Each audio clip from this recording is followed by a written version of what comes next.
Bapak Ibu sekalian, ini tampilan saya yang kedua di PIM. Tampilan pertama tanggal 8 Maret ketika saya menantang semua pembicara. Saya ulang ya, tanggal 8 Maret itu di depan Din Samsudin saya menantang semua pembicara untuk mencari solusi. Ada Hatta juga kok. Kantor lama. Semua terdiam, saya menyebut saat itu kita sudah punya ideologi, kita punya filosofi, kita punya teori rekan konsumsi, tapi berhenti hanya 4 posisi itu. Saya cuma ingin mengatakan, saya punya aplikasi. Baik sekalian, cerita tentang korupsi mengingatkan saya bagaimana seorang legenda anti korupsi memberi nama harum Indonesia. Namanya adalah Bahauddin Lopa. Ketika Abdurrahman Wahid menggantikan Marzuki Darusman, saya staf ahli Jaksa Agung saat itu. Maka Bahauddin Lopa bertanya pada saya, apa yang mesti kita lakukan? Kata Bahauddin Lopa, pagi itu di rumahnya di komplek Kejaksaan Agung Jatiwaringin. Kami berdua didampingi oleh teman lain. Saya bilang, Pak, saya punya peta kejahatan keuangan negara. Saya bilang, hah, yang benar yuk. Betul Pak. Jangan karena kebencian ya Anda membuat peta kejahatan itu, kata Bahauddin Lopa. Tidak Pak, saya punya data setinggi 1 meter, selebar 1 meter, dan saya siap memberikan ke Bapak. Oke, kalau Anda bisa bikinkan sekarang, kita bikin sekarang, kata Bahauddin Lopa. Maka saya buatlah petanya.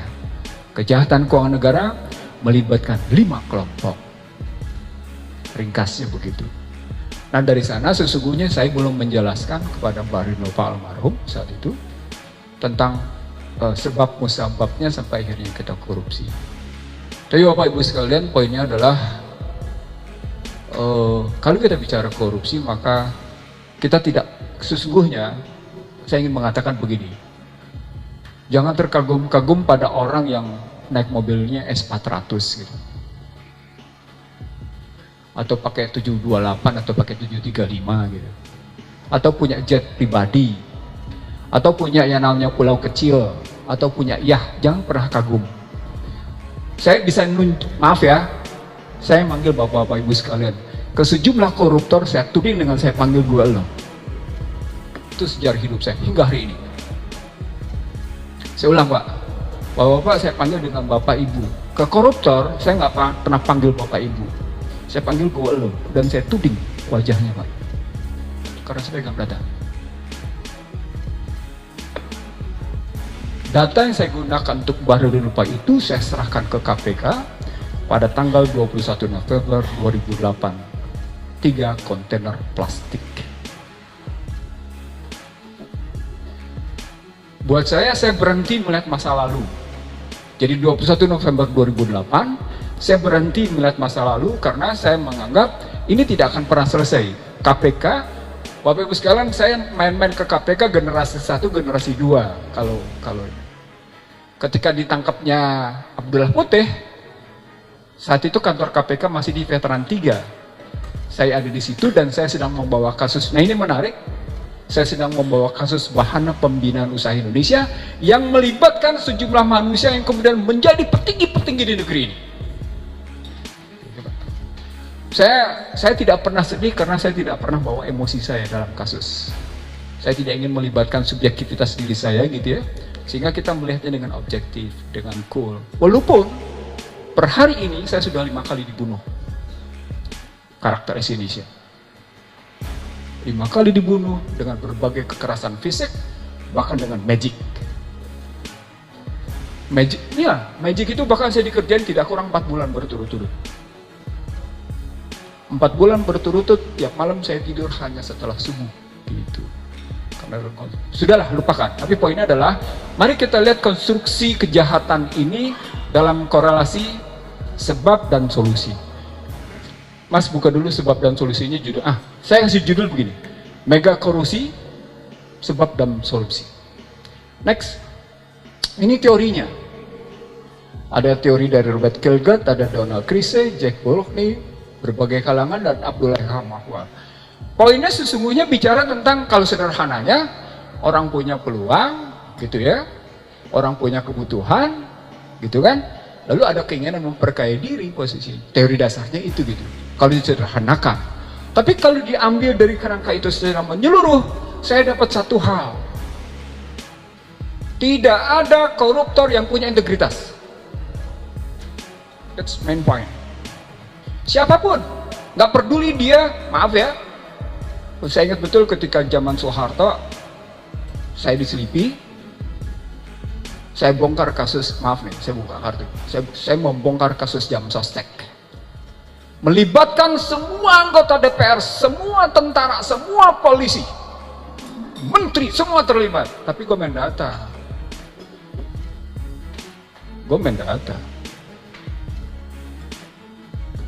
sampai Pak Harto menyatakan sudah Anda diam, kasus saya ambil alih, hilang. Tapi menteri berikutnya nggak dipakai sih dia gitu, cuman nggak kena masuk pidana. Saya ingin mengatakan sesungguhnya itu kelihatan ada motifnya. Nah, saya ingin menjelaskan dalam konstruksi sini, Bu, maafkan saya bikin 16 slide termasuk solusinya di sini. Lanjut. Nah, indikator penyebabnya. Saya mencoba mengambil struktur begini. Kurang lebihnya begini cara berpikirnya.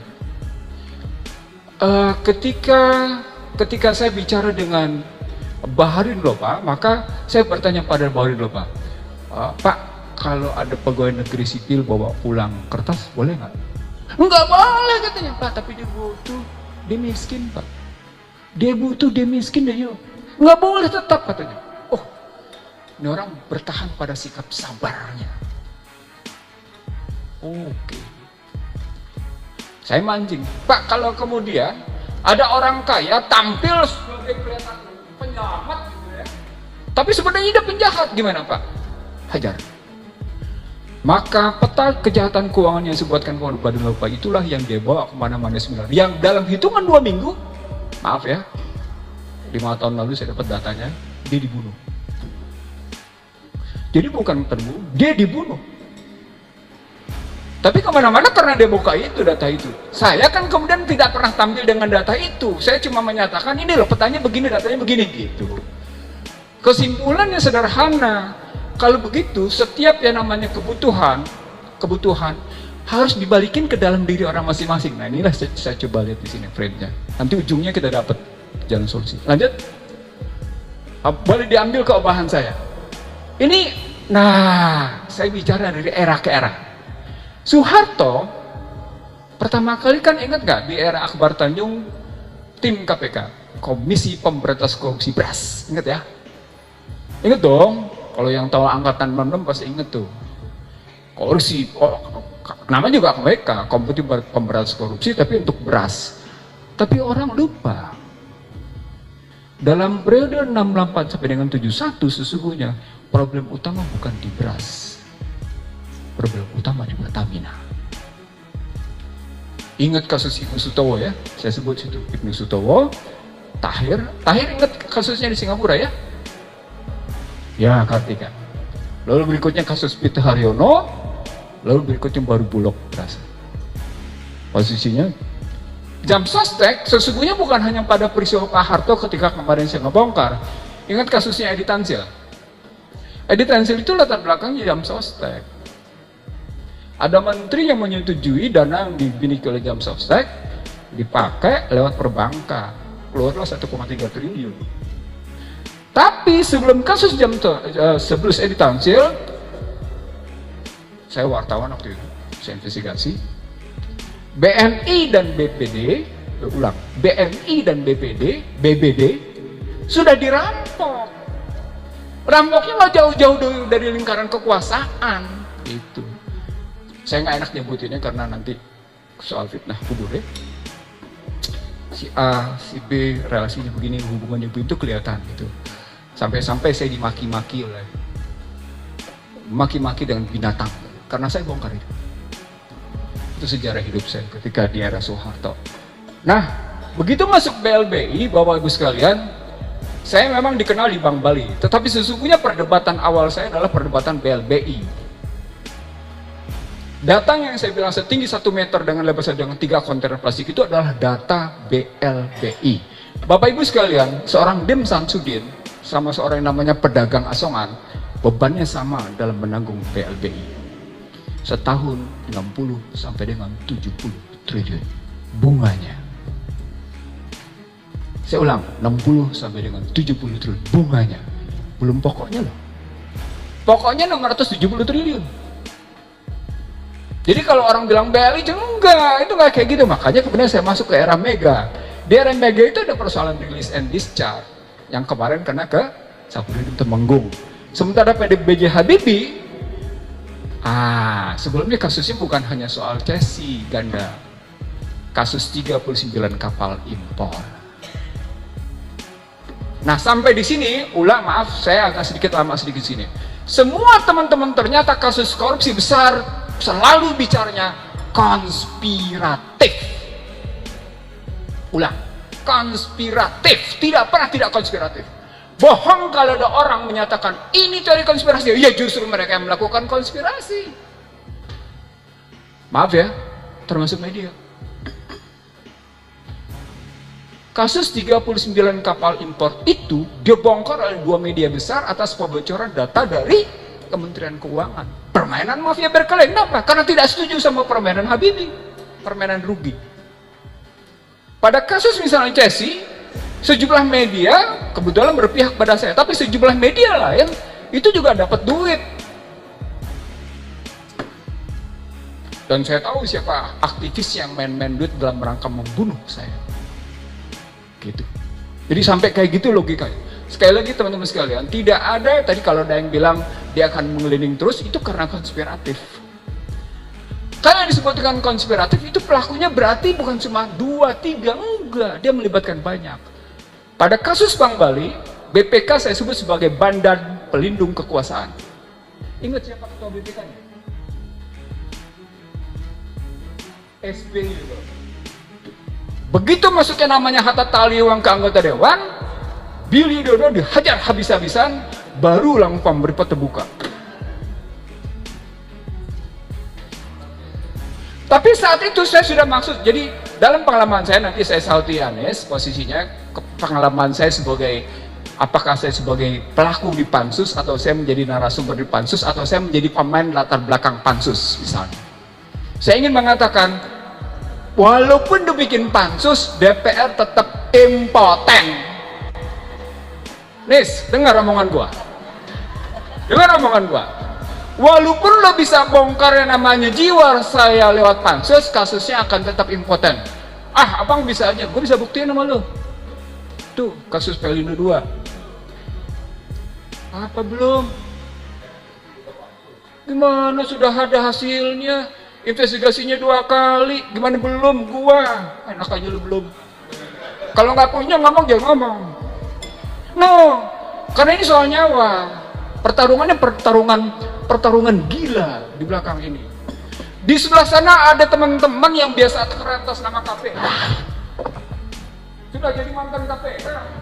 Ada di sana itu posisinya. Melindungi habis-habisan. Di sini ada kekuasaan lain. Gitu loh. Begitu juga ketika kasus TPPI.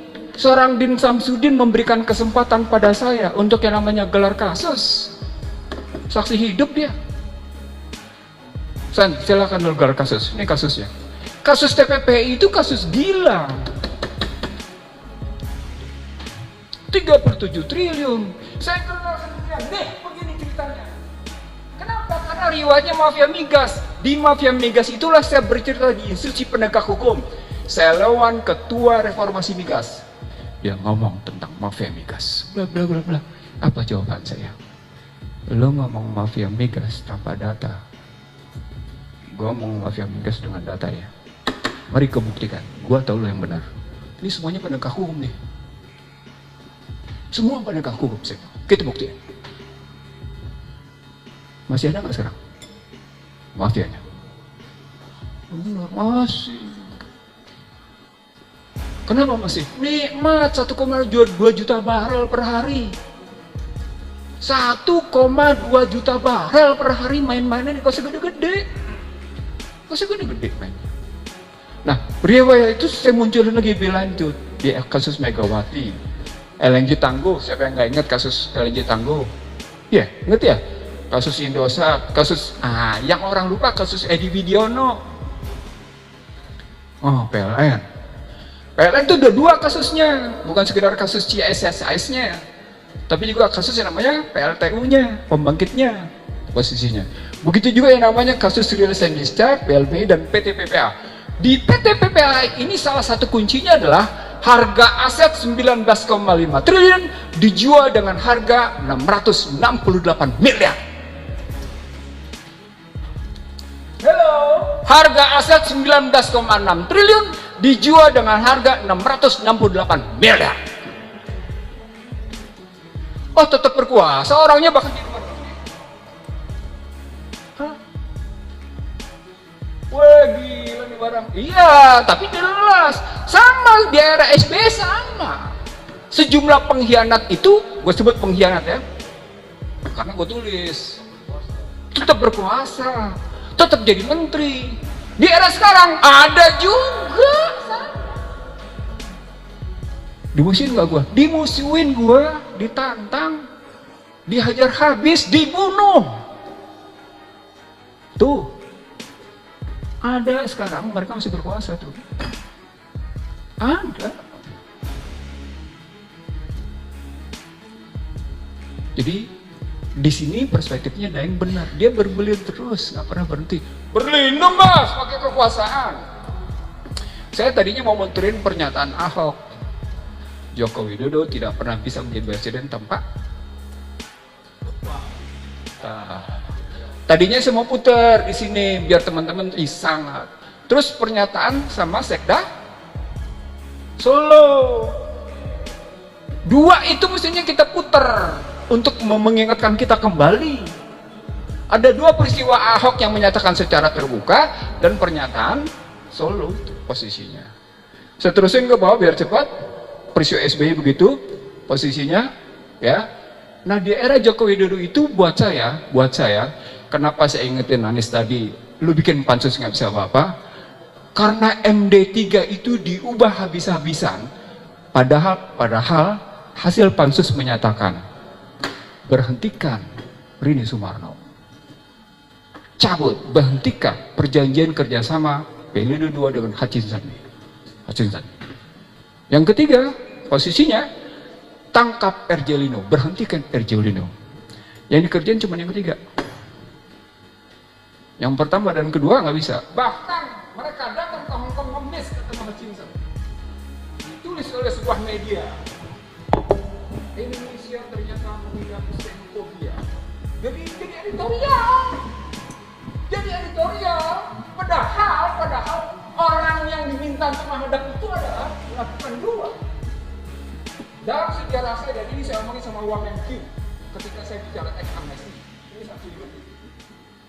Ketika saya bicara teks amnesti itu, dia adalah penjahat pada namanya strategi transfer pricing. Tahu nggak strategi transfer pricing? Diubah pendapatan jadi biaya. Saya tanya balik, emang satu yang kayak gitu? Waduh, banyak banget. Bukan banyak banget posisi.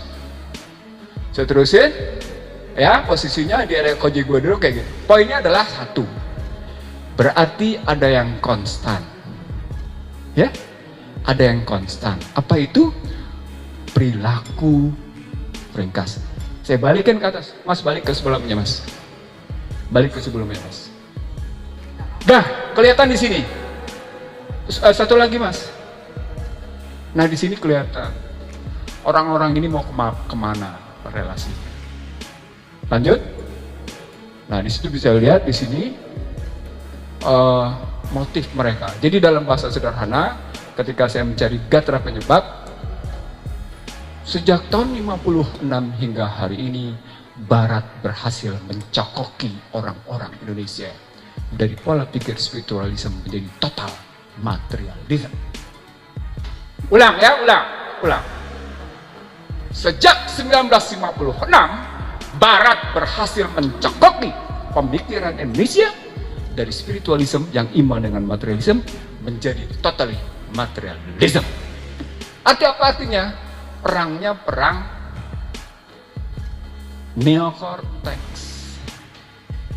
neocortex war, itu posisinya.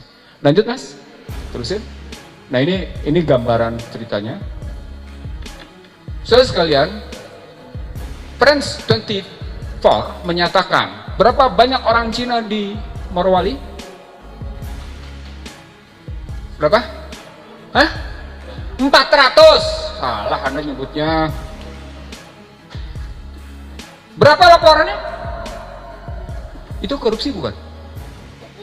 Saya tanya balik sederhana aja. France 24 menyatakan berapa orang Cina di Morowali? Ratus. Nah, lu yang dilaporin berapa? 3.000.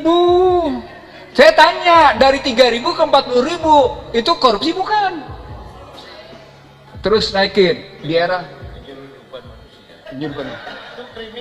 Oke ya, sudah ya. Sekarang saya ingetin nih, karena saya ngomongnya sama Din Samsudin, Profesor Doktor, Ketua Muhammadiyah waktu itu. Ada 2 korupsi kebijakan. Ulang, perhatikan baik-baik. Ada 2 korupsi kebijakan, dan saya punya datanya karena menyangkut dengan utang luar negeri. Dan ini korupsi. 2 undang-undang itu adalah 2499 dan 2507. 2499 tentang lalu lintas devisa dan sistem nilai tukar, 2507 tentang penanaman modal. Kita ajukan berdasarkan data. Nih, perampokan bangsa ini lewat sini. Hilang tuh. Din yang bilang hilang. Tuh saksi hidupnya, dia yang cerita sama saya. Hilang tuh kan.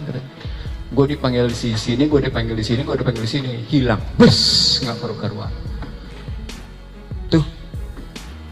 Karena itu saya menulis investasi asing dan utang luar negeri adalah 5I. Apa I pertama? Apa I pertama? Infiltrasi. Yang kedua apa?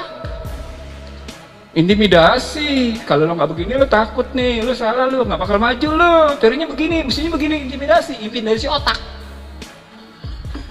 Dia campur tangannya, dia susupin orang, dia taruh orang, lalu diintimidasi. Infiltrasi, intimidasi. Yang berikutnya apa? Invasi. Datang dia macam-macam.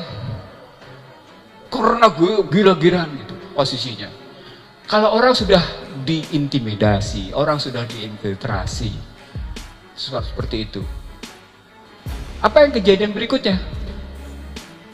Setelah diinvasi, apa yang terjadi berikutnya? Dengan berikutnya, inflasi.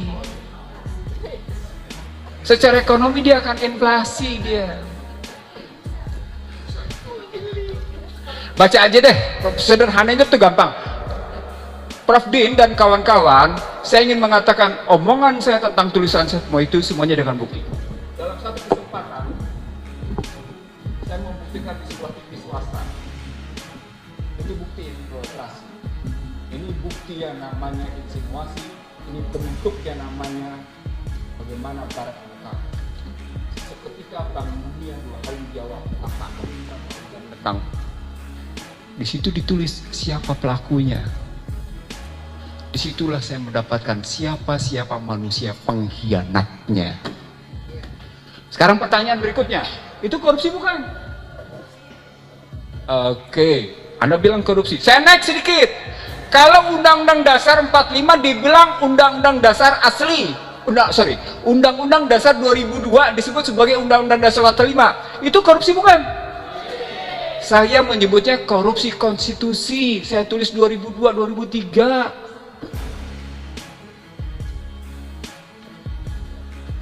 Jadi sejauh itu sebenarnya situasinya. Lanjut, Mbak, lewatin.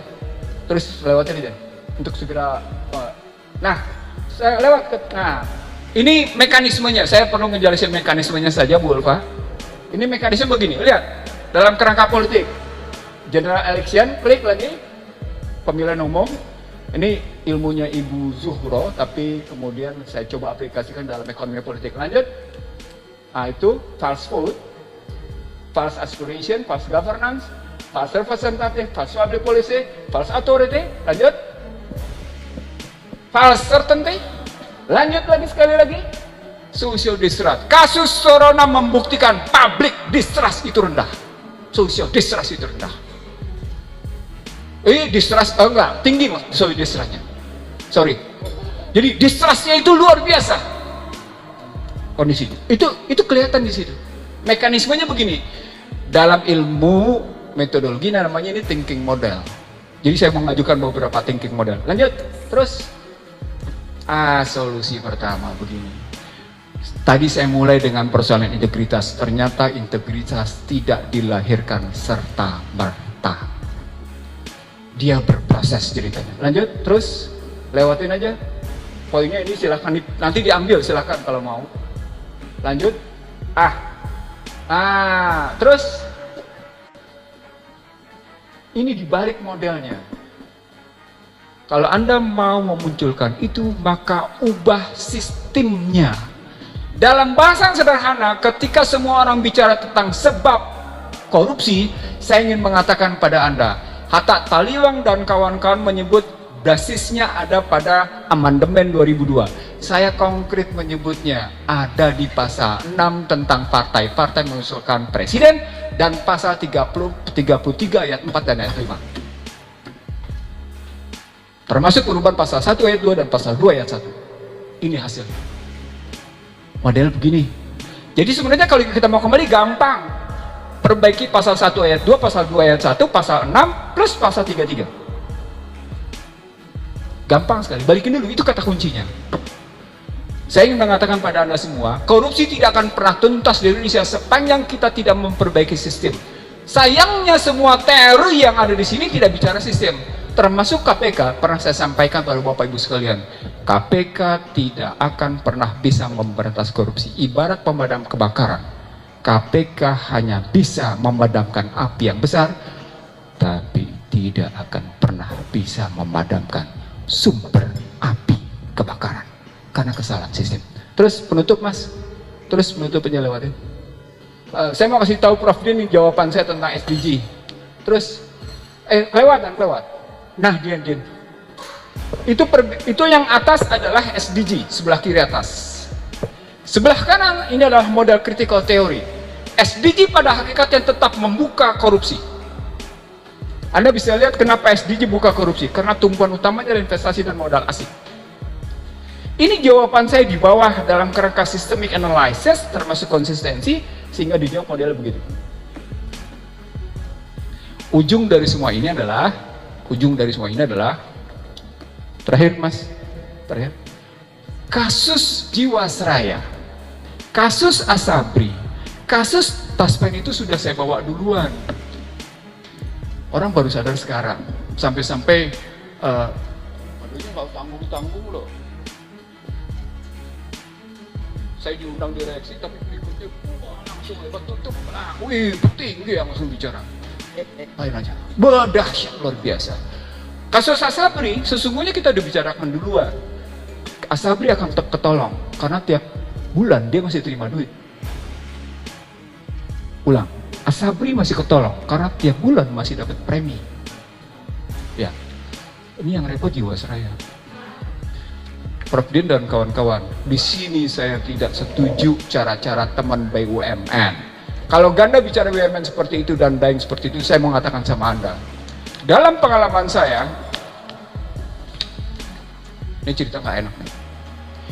Saya melihat hampir rata-rata pemain-pemain dari BUMN kelas atas justru pemain politik.